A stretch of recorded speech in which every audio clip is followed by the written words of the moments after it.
Que bom que você veio, porque nós estamos num lugar de segurança nessa noite, amém? Meus antecessores, os pastores que ministraram nas semanas passadas, eles nos deixaram num ponto específico dessa história que todos nós conhecemos muito bem, que é a história da mulher de fluxo de sangue.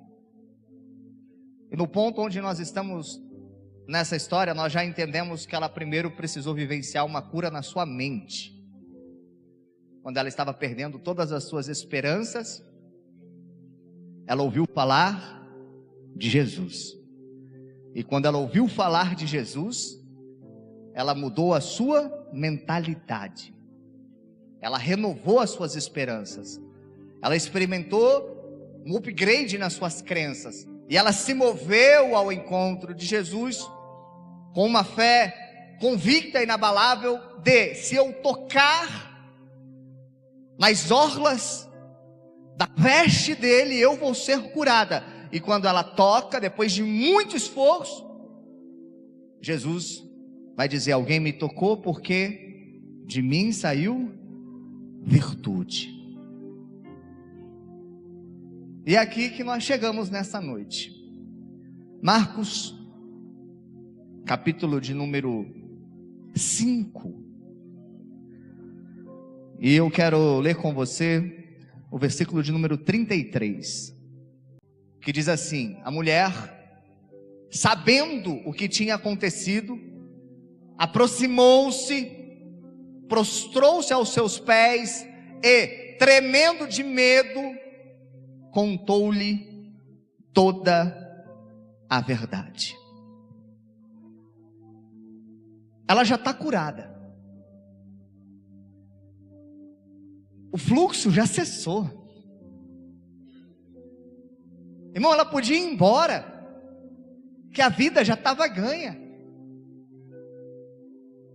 Ela tinha feito algo que perante a lei, perante o Talmud, era algo amoral. Na verdade era algo imoral. Ela, como uma detentora de um fluxo de sangue, tinha que se auto-identificar como alguém impuro, para que ninguém tocasse nela, porque alguém, nas condições que ela estava, se tocasse alguém ou alguém a tocasse, passava perante a lei a ser considerado imundo também. Então ela havia afrontado uma série de regras religiosas no afã de receber a sua cura, e ela estava curada. Ela podia ir embora no anonimato, ninguém nunca ia saber. Ô irmão, mas tem uma coisa que nós precisamos desenvolver na nossa vida, que é a tal da gratidão. Você não vira as costas e vai embora. Quando você é abençoado, em nome de Jesus, entenda que a partir do momento que você foi abençoado, você também se tornou um canal de bênçãos para a vida de outras pessoas.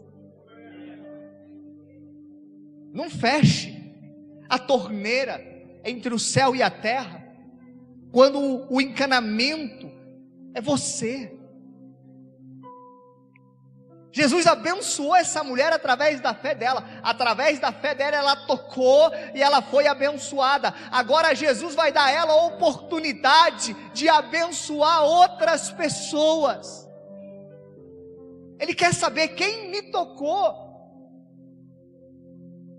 Senhor, a multidão está te empurrando para lá, para cá, está todo mundo te tocando. Como assim quem te tocou?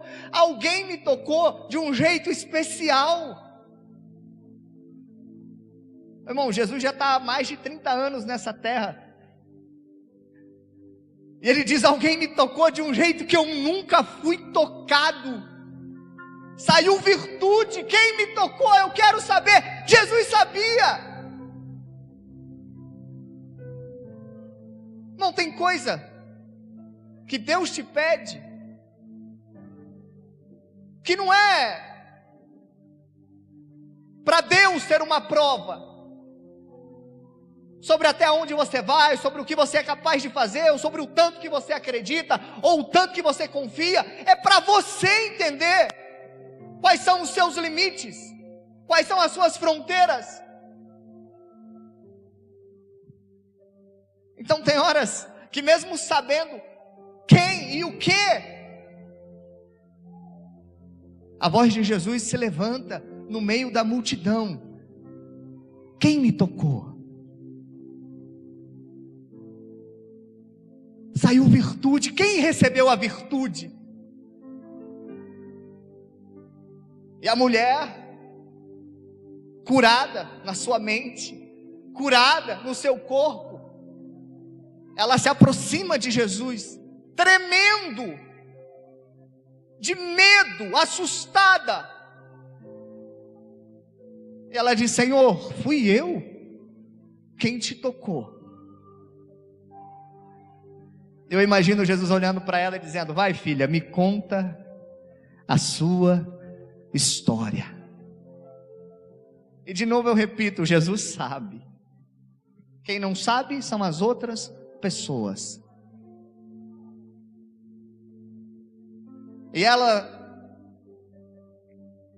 talvez embargando a sua voz, tropeçando nas palavras por causa do nervosismo, ela está muito assustada, mas ela começa a contar, e a Bíblia diz que ela não esconde nenhum detalhe. Não interessa se vão me apedrejar, não interessa se vão me expurgar, não interessa o que vão fazer de mim, eu estou diante daquele que me curou. Aqui nada é mais preciosa do que a verdade, e eu vou entregar a Ele tudo que eu tenho. O que eu tenho nesse momento? A minha história, a minha gratidão, o meu testemunho, e é isso que eu vou dar a Ele. Irmão, quando você fala das coisas que Deus fez na sua vida, é uma forma de gratidão, você sabia?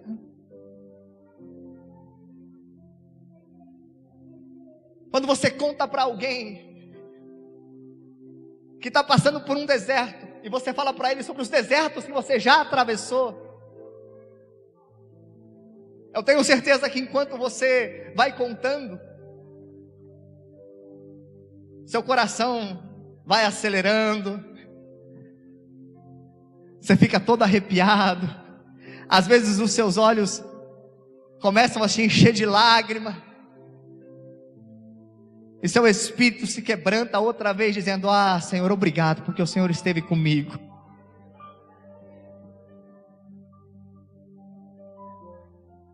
No meu segundo livro, O Para Onde Vão as Lágrimas, eu escrevi um capítulo chamado Exercício de Memória, no qual eu falo que muitas vezes a gente não precisa nem ter fé naquele momento, a gente precisa ter memória. Porque se você lembrar do que Deus já fez, se você lembrar dos cuidados que Deus já demonstrou para com a sua vida, você vai ter a certeza que em nenhum momento, presente ou futuro, você estará desamparado pelo céu. É lembrar do que Ele já fez para ter certeza que Ele já fez também no amanhã. Está lá, o amanhã está segurado e está garantido. Aquela mulher, durante esse processo de falar com Jesus, ela está vivenciando mais uma etapa da sua cura, porque ela vai sair dali, irmão, curada por completo. Nesse momento, o que Jesus está tratando é da alma dela. E às vezes a gente imagina que alma é aquele negócio sem pé que flutua por aí. Mas alma é, na verdade, o epicentro das nossas emoções, dos nossos desejos e dos nossos sentimentos. Filosofando um pouco, no hebraico, alma é nefesh, que significa estar vivo. No grego, psique, consciência. E no latim, anima, ou o ânimo da vida. Alma é o equilíbrio entre o que é carnal e o que é espiritual. É na alma que você toma decisões. É na alma que você sente desejos. É na alma que você tem as suas convicções. E dependendo de qual lado a tua alma trafega, você fortalece o seu corpo e enfraquece o seu espírito, ou você fortalece o seu espírito e enfraquece o seu corpo. E uma alma enferma faz com que você tome decisões doentes, tenha convicções enfermas, debilitadas, e faz com que você tenha relacionamentos adoecidos. Vamos voltar na história dessa mulher. São 12 anos. 12 anos. A gente não sabe a idade que ela tem. A gente não sabe quando a enfermidade começou. A gente não sabe se ela teve tempo de se casar. A gente não sabe de nada. Mas pelo que a lei exigia, de uma mulher no seu período menstrual ser isolada dentro da própria casa, essa mulher passou 12 anos isolada da sua própria família. Todos os relacionamentos que ela tinha dentro da própria casa, dentro do âmbito familiar, definharam. Nas ruas, ela tinha que gritar para as pessoas: eu sou impura. Há 12 anos ela não cumprimentava uma pessoa. Há 12 anos ela não abraçava uma pessoa. Há 12 anos ela não sentava numa mesa com a família. Há 12 anos ela não frequentava uma festa. Há 12 anos ela não podia ir na igreja. Há 12 anos ela estava vivendo uma solidão profunda. Na perspectiva dela, isso aqui é muito importante e interessante. Os seus últimos 12 anos foram de rejeição social e familiar. Nos últimos 12 anos ela viveu de solidões prolongadas. E nos últimos 12 anos ela viveu uma vergonha constante ao ter que se auto-identificar como impura. Isso é a visão dela nos últimos 12 anos. Mas a visão das pessoas sobre elas nos últimos 12 anos é: meu Deus, ela é um agente contaminador. A lei diz que eu não posso tocar nela. Mesmo que eu queira, eu não posso ter nenhum grau de intimidade com essa pessoa. Eu preciso cumprir a lei, cumprir o Talmud. E eu cumpro a lei e o Talmud me afastando dessa pessoa. Ou digo mais, e aqui vem a parte mais triste. Talvez você tenha lidado com alguma enfermidade dentro da sua família. Talvez você tenha carregado a enfermidade que afetou a família. E como alguém com uma enfermidade dentro da família, é difícil, não só para quem está enfermo, mas para toda a família. Eu me lembro de uma experiência que eu vivi com o meu pai. Ele foi chamado para orar por uma senhora, ela estava com câncer, lutando contra o câncer há um bom tempo. E ela chamou o pastor da igreja, que ela queria falar com o pastor da igreja. Meu pai chegou e ela disse para ele: pastor, eu quero que você ore, autorizando Jesus me levar. Porque vocês estão fazendo campanha lá na igreja, e Jesus está respondendo a oração de vocês, me deixando viva. E agora o senhor vai orar para Jesus me levar. E meu pai disse que fez uma oração muito xengue-lengue, daquela que não se leva a sério, só para agradar a mulher. E ela disse: não, pastor, o senhor vai orar de verdade. O senhor só vai sair desse quarto quando o senhor orar de verdade. E meu pai não queria orar, mas ela disse: pastor, eu não aguento mais a dor que me consome. Só que a dor que me consome, ela é pequenininha perto da dor que eu vejo no olhar da minha família. Eu prefiro morrer do que continuar a ver a dor no olhar dos meus filhos, do meu marido, dos meus netos. Por favor, pastor, ora. Diz para Jesus que Ele pode me levar.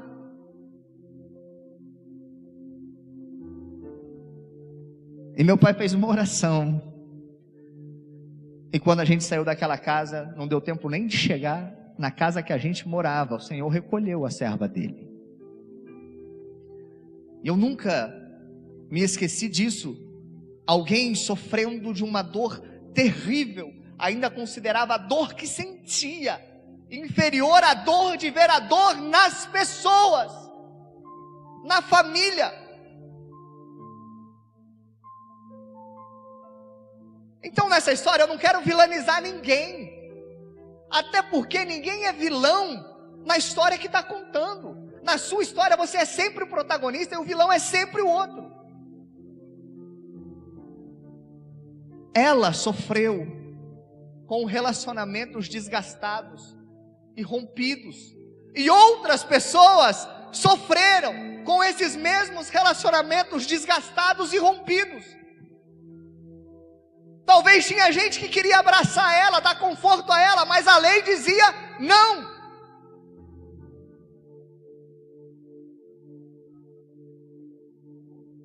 E aí a coisa vai se esfriando, ao ponto que você para de se importar. Ela gastou tudo que ela tinha, ela ia nos médicos, e quando ela passava nas ruas ou chegava em algum lugar, alguém dizia: poxa, eu vou ter que sair daqui porque essa impura está chegando. E as pessoas estavam cobertas de uma razão legalista quando pensavam assim. Vou dar um testemunho pessoal. Eu nasci com uma deformidade, uma lesão crâniofacial, dá para ver. E obviamente meus pais me prepararam para enfrentar todo tipo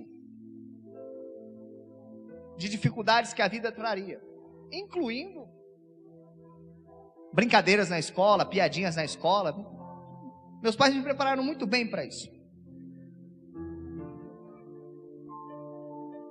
Mas uma coisa que eu aprendi na vida é que às vezes as pessoas perguntavam, e o que as pessoas falavam não doía tanto.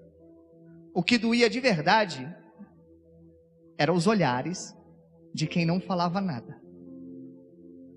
Então quando você está numa condição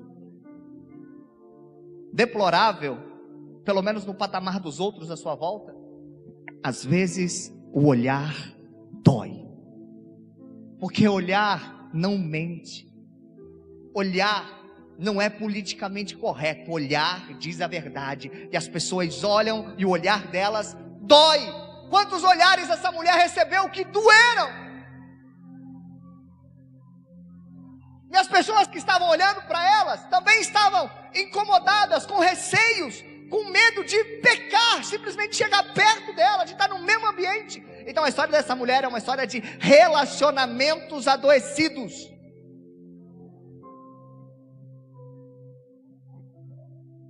Agora Jesus vai chegar nela e dizer assim: filha, conta para mim a sua história. Eu quero que você reviva esses 12 anos.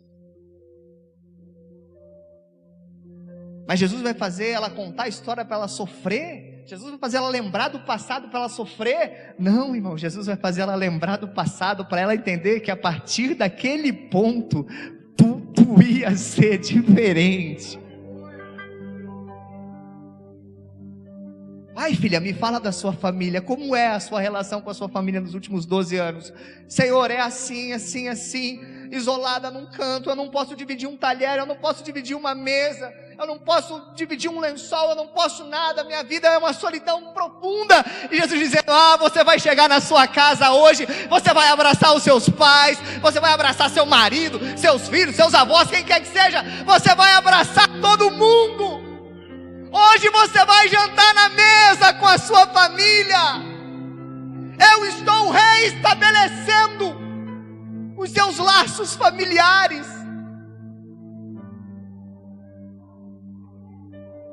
Irmão, sempre sobra algum amigo. Na pior hora, quando você fala assim: todo mundo me deixou, se você pensar bem, ficou alguém. Tem alguém que você pode contar. Talvez os últimos amigos, ou uma última amiga que sobrou, é aquela que falava lá de longe. Jesus vai falar: não, agora você vai poder abraçar. Vai lá, refaça as suas amizades.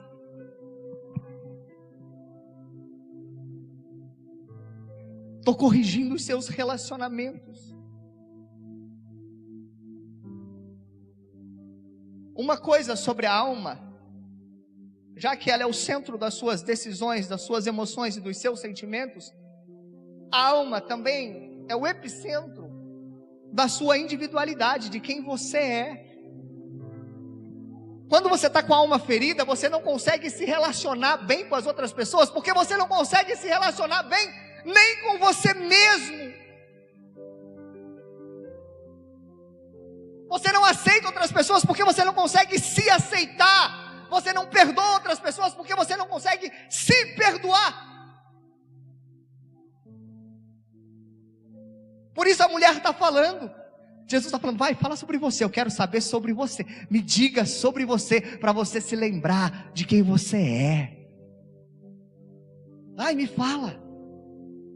Eu vou curar você, a sua alma, a sua identidade.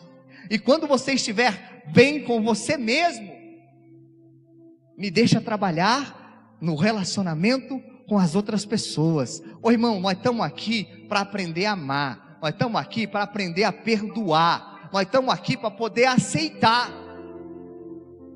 E você não vai conseguir amar ninguém enquanto você não entender que é amado por Deus. Você não vai conseguir perdoar ninguém enquanto você não entender que você já foi perdoado por Deus. Você não vai curar ou experimentar cura nos seus relacionamentos enquanto você não estiver curado no seu íntimo, na sua relação com Deus. Não, isso é tão profundo, tão pesado, que quando Jesus é conduzido ao deserto para ser tentado, e a Bíblia fala que ele foi tentado em tudo, mas a Bíblia nos diz sobre 3 tentações de Jesus. Uma no corpo físico, uma na alma e uma no espírito. A primeira tentação é no corpo, é muito simples de entender: transforma essas pedras em pão. A tentação no espírito: me adora e te darei os reinos da terra. Agora, quando o diabo tenta acertar a alma de Jesus, ele vai em quem Jesus é. Tu és mesmo filho de Deus? Tenta colocar em dúvida a identidade de Jesus, e aí ele tenta questionar os relacionamentos de Jesus. Porque se tu és mesmo filho de Deus, prova aí para mim, se joga daqui. Vamos ver se os anjos vão vir mesmo. Vamos ver se o seu pai vai mandar os anjos.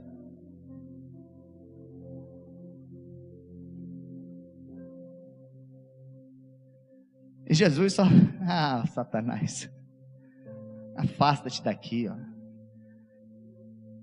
Ao Senhor seu Deus não atentarás, é a palavra. Eu sei quem é o meu pai. Eu sei quem são os anjos do meu pai. Eita.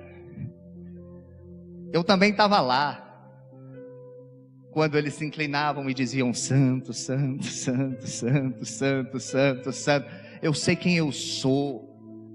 Eu sei quais são as minhas bases, as minhas raízes. Você não afeta a minha identidade e não afeta os meus relacionamentos. Ô irmão, e Jesus gostava e entendia a importância de uma rede de apoio, de relacionamentos sadios. Jesus designou 70, Jesus escolheu 12, Jesus teve intimidade com 3, Jesus deixou com que um reclinasse a cabeça no seu ombro. Relacionamentos, Jesus sabe que isso tem valor. A Bíblia é muito clara, você nutrir bons relacionamentos. Provérbios 11:14, não havendo sábios conselhos, o povo cai, mas na multidão dos conselhos a segurança. Eclesiastes 3:10, porque se um cair, o outro levanta o seu companheiro, mas aquele que está sozinho, caindo, não tem quem o levante. Provérbios 17:17, um dos melhores, em todo tempo ama o amigo, e na angústia nasce o irmão. E que bom estar falando isso com o Gil aqui presente.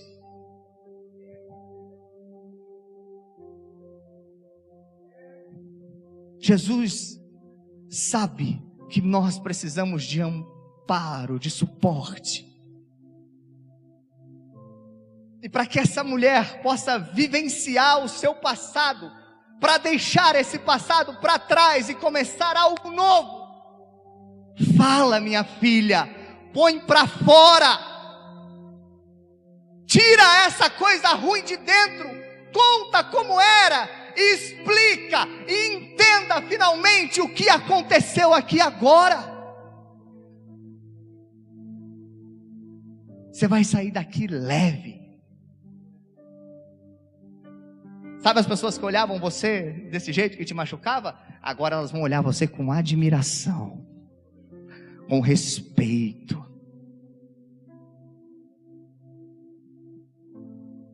Naquele tempo, havia muito a cultura do se alguém carregava uma enfermidade. Naquele tempo, nós vivemos isso hoje ainda, é porque está em pecado, está pagando preço por um pecado. Quantas vezes aquela mulher não foi acusada de estar com aquele mal? Porque estava com algum pecado diante de Deus, pagando algum pecado, um pecado dos seus pais. Agora as mesmas pessoas que apontavam e diziam, ela está vivendo com essa enfermidade, porque ela está em pecado, vão dizer assim, ela foi curada pelo Senhor Jesus.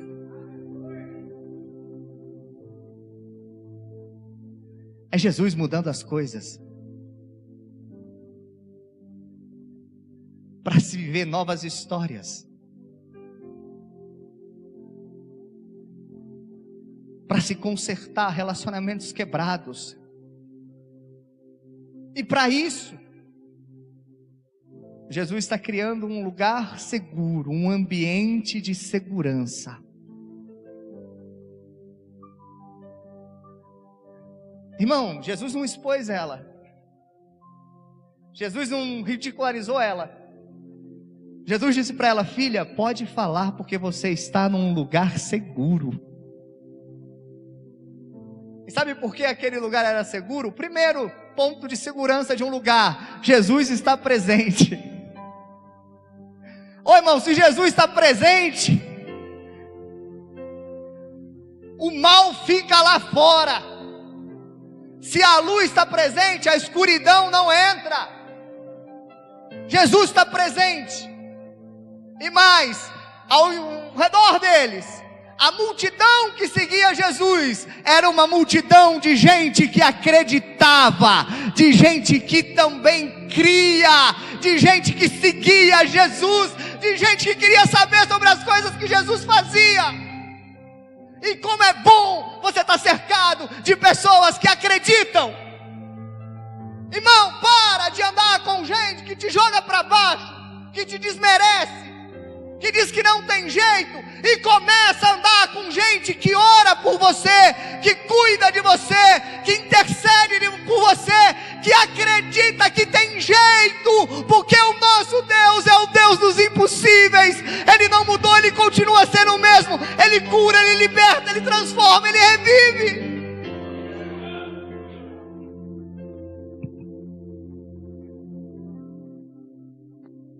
E nós estamos num ambiente assim. de gente que acredita. Aquela multidão queria ouvir Jesus, era sedenta pelas palavras de Jesus. E aquela mulher ia contar sobre o que Jesus fez, todo mundo queria ouvir. Toda a multidão que Jesus estava, tinha sempre algum religioso, encrenqueiro, para arrumar confusão, para questionar. Às vezes eles pegavam as pessoas que tinham recebido milagre, iam lá questionar as pessoas, para imputar a culpa nelas e no Jesus dos milagres. Mas, por uma coincidência, naquele dia, o religioso que estava lá, ele chegou dizendo: mestre, eu preciso da sua ajuda, minha filha está doente, mas eu creio que se o senhor for lá, ela será curada. Até o religioso cria ambientes de gente que crê.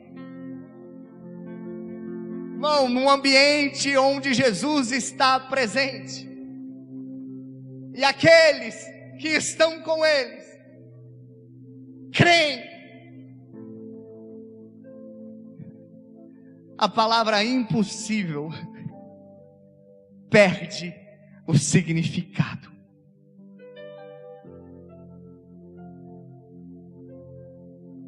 Perde completamente o significado.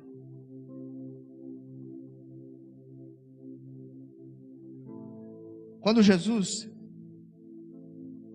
falava para os seus discípulos que eles iam orar, e os cegos iam enxergar, eles diziam: amém. Quando Jesus dizia para eles: vocês vão orar e os demônios vão ser expulsos, eles diziam: amém. Vocês vão orar e o enfermo vai ser curado na hora, amém. O aleijado vai andar, amém. Morto vai ressuscitar, amém. Mas quando Jesus disse que eles precisavam perdoar 70 vezes 7, eles disseram: então, Senhor, aumenta a nossa fé, porque isso é muito difícil. E nessa campanha, irmão, nós estamos aqui para ter a nossa mente curada, para ter o nosso corpo curado, e nós temos ouvido testemunhos do que já está acontecendo. Ah, irmão, mas essa campanha é para você curar esse coraçãozinho também, em nome de Jesus. Eu vejo muita discussão sobre e o que vai levar as pessoas para o céu ou para o inferno. Algumas discussões eu não vou entrar nem no mérito, mas tem uma coisa aqui que eu posso afirmar categoricamente, porque a Bíblia me dá legalidade para dizer: sem um coração puro ninguém vê a Deus. E se seu coração tem mancha, tem mágoa, tem algum resquício, isso vai impedir você de chegar no céu. Então nós estamos aqui nessa noite para curar o nosso coração também, para lavar nossa alma também, e em nome de Jesus, nem que nós tenhamos que orar: Senhor, aumente a nossa fé, nós vamos sair daqui com a capacidade de perdoar pessoas e reestabelecer relacionamentos sadios, em nome de Jesus.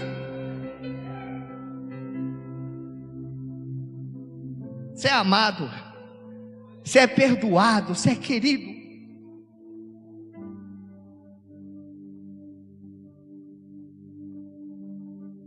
Às vezes a gente canta as coisas aqui na igreja e a gente nem percebe o que está cantando.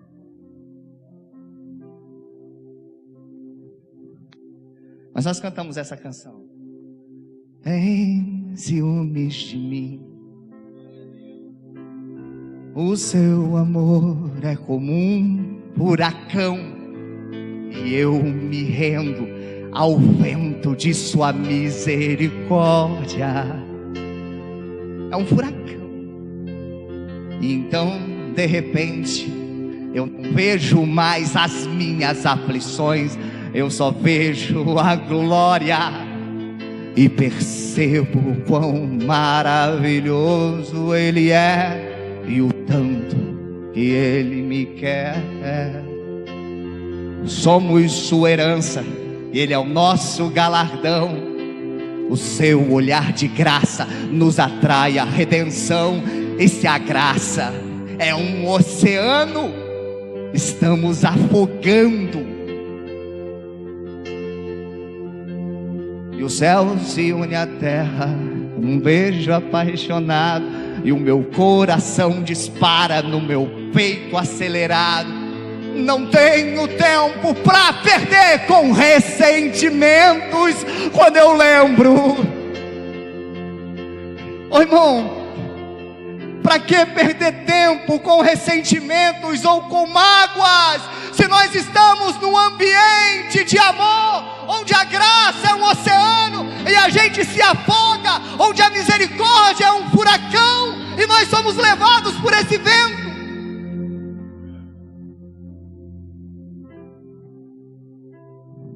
Quando ela conta a sua história, e ela diz tudo, e ela revive tudo, e ela sabe que tudo vai ser diferente, e eu fico imaginando as pessoas do lado, irmão, com lágrimas nos olhos, porque quando você testifica, você edifica outras pessoas. A gente fala tanta bobagem, tanta besteira, a gente perde tanto tempo com frivolidade, e a gente esquece que às vezes, se você contar um pouquinho do que Jesus fez na sua vida, alguém vai ser impactado a ponto de ter a vida dele transformada também. Irmão, aquela mulher chegou ali como um agente de contaminação, e ela está saindo dali como uma agente de edificação. Agora, onde ela contar a história dela, as pessoas não vão correr mais, as pessoas vão se aproximar para ouvir. As pessoas não vão dizer: eu não quero estar perto de você, porque isso é ter contato com o pecado. Elas vão dizer: não, eu quero estar perto de você, porque isso é ter contato com Jesus, que cura, que transforma, que liberta. A virtude que Jesus transferiu a ela vai embora para transferir para as outras pessoas. 12 anos sem abraçar ninguém, e agora todo mundo que ela abraçar vai sentir a virtude na vida dela. História transformada, história mudada.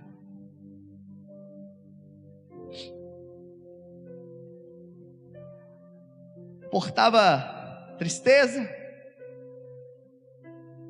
dor, angústia, volta para casa portadora de esperança, de virtude e de amor. E a gente ainda não sabe o nome dela. Os evangelistas não registraram, 3 evangelistas, nenhum registrou o nome dela, mas todos eles registraram a nova identidade que ela recebe naquele dia. Jesus vai olhar para ela e dizer: filha. Ô irmão, para quem chegou impura,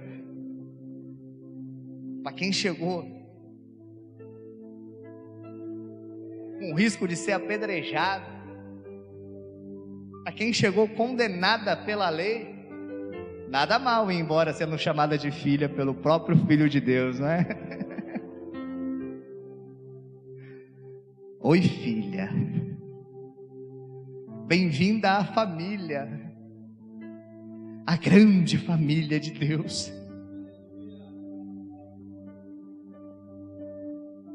12 anos sem jantar na mesa da família, agora está recebendo convite para sentar na mesa das bodas do Cordeiro. Irmão, você vai estar do lado dela lá no céu.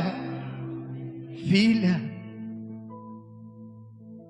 Porque de todos os relacionamentos que eu estou curando, nenhum é mais belo do que esse que nós estamos estabelecendo agora. A partir de hoje, filha, eu vou te chamar de filha.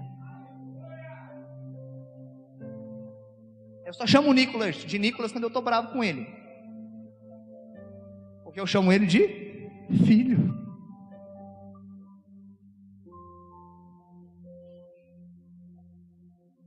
Para um pai, nada é mais importante do que essa faceta da personalidade: filho. Não interessa o que vai acontecer, filho. Não interessa os caminhos que vai seguir, filho. Ela vai sair dali, filha. Filho de Deus faz a vontade de Deus.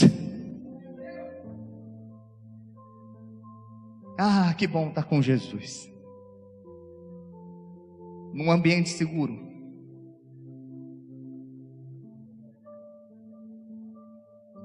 Irmão, nós estamos num ambiente seguro aqui, amém? Eu vou descer aqui. Bom, essa história é sobre alguém que se move e toca. E faz isso num ambiente seguro, porque Jesus está ali cercado de pessoas que creem. Luiz, senta aqui comigo. Vem cá.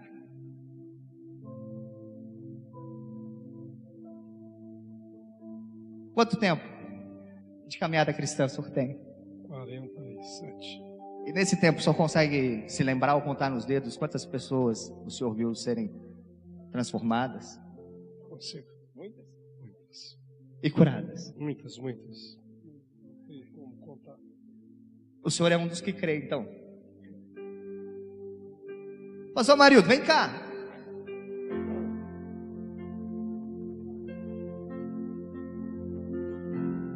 Pastora, vem cá.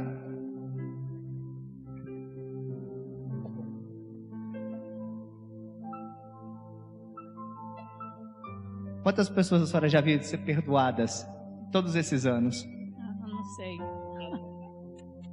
Muitas? Muito. Então a senhora crê. Creio.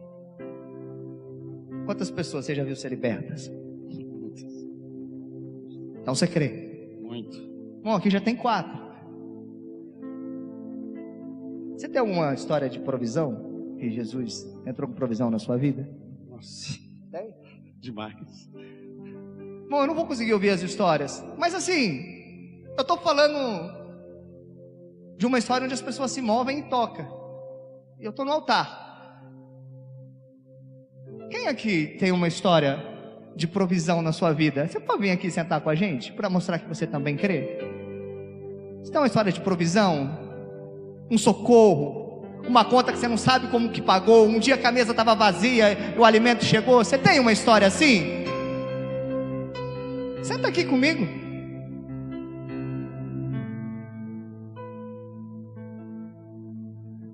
Tem alguém aqui que tem uma história de perdão? Você é muito grato, você fala assim: poxa, eu me sinto tão perdoado por Deus, eu não merecia, mas eu estou aqui. Ele me amou, Ele me salvou. Você tem uma história assim?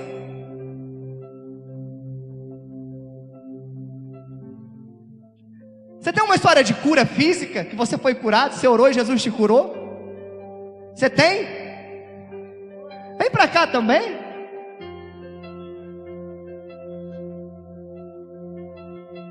Vai sentando em volta aí, ó.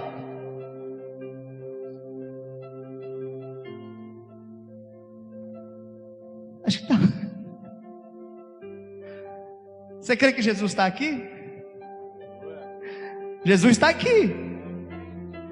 E nós estamos cercados de pessoas que creem.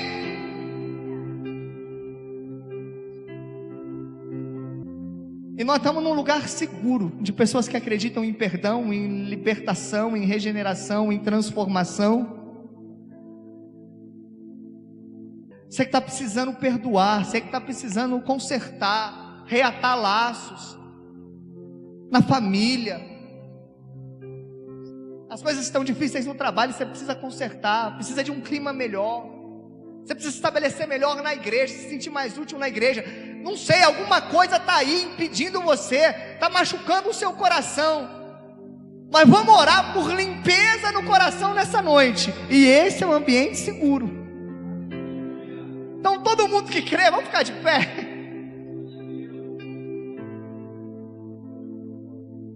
E aí eu vou convidar você que está aí para vir aqui orar com a gente. Vem orar com a gente aqui.